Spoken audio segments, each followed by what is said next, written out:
Hello बच्चों, let's see this question and here this question says name the classes which form the privileges estate.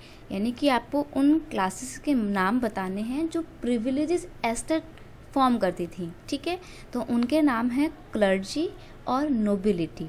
ठीक है, clergy and the nobility form the privileges estate. अब देखिए, आपको estate और ये clergy nobility क्या है समझ में नहीं आया होगा, तो मैं बता देती हूँ। जो फ्रांस की सोसाइटी थी, फ्रेंच सोसाइटी, इसको आप कुछ ऐसे समझिए।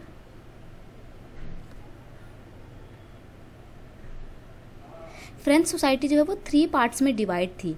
तो हम इन 3 पार्ट्स को पार्ट्स ना बोलकर हम 3 एस्टेट बोलेंगे। तो जो फर्स्ट एस्टेट था, फर्स्ट एस्टेट में कौन आते थे? फर्स्ट एस्टेट्स में आते थे आपके सारे क्लर्जी। अब ये क्लर्जी कौन होते हैं? क्लर्जी में आपका पूरा जो है, रुकिए मैं दोबारा से लिखती हूँ।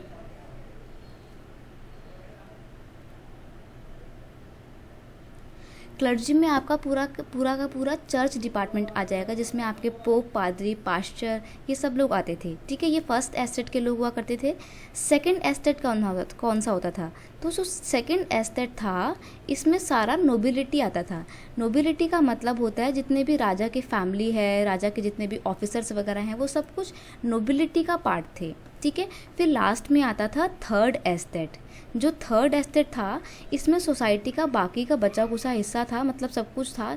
इसमें मैं ऑल लिख देती हूँ क्योंकि जितने भी मर्चेंट हो गए, बिजनेसमैन हो गए, ट्रेडर्स हो गए, और डॉक्टर, टीचर, लॉयर्स, ये सब लोग, यहाँ तक कि labour, landless labour, peasant, farmer, सब लोग जो है वो थर्ड एस्टेट का पार्ट थे। ठीक है, तो आप सोच रहे होंगे कि थर्ड एस्टेट बहुत ज़्यादा होगा। जी हाँ, जो थर्ड एस्टेट था, ये सारी पूरी की पूरी पॉपुलेशन का 90% था।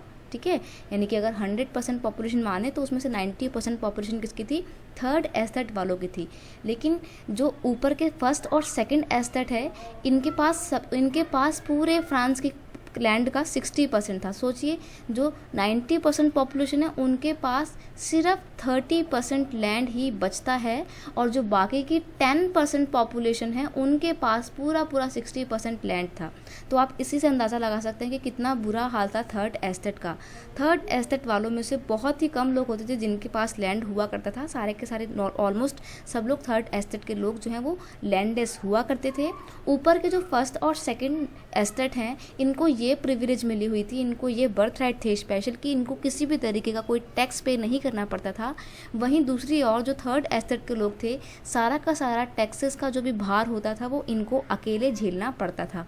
तो हम देखते हैं कि फ्रांस के ओल्ड रिजीम में जो सोसाइटी थी, फ्रेंच सोसाइटी जो थी, वो काफ़ी डिस्क्रिमिनेशन भरी हुई सोसाइटी थी। ठीक है, जिसमें प्रिविलेज क्लास में कौन आते थे? क्लर्जी और नोबिलिटी आते थे, क्योंकि इनको स्पेशल राइट्स मिले हुए थे, प्लस इनको किसी भी तरीके का कोई टैक्स पे करना नहीं पड़ता था। और जितने भी पॉलिटिकल राइट होते थे, असेंबली में किसको कहाँ बैठना, ये सब कुछ सिर्फ नोबिलिटी और क्लर्जी के पास ही था। थर्ड एस्टेट के लोग असेंबली में पार्टिसिपेट नहीं कर सकते थे। ठीक है, तो ये थी फ्रेंच सोसाइटी और privilege classes. I hope you understand it well. Best of luck.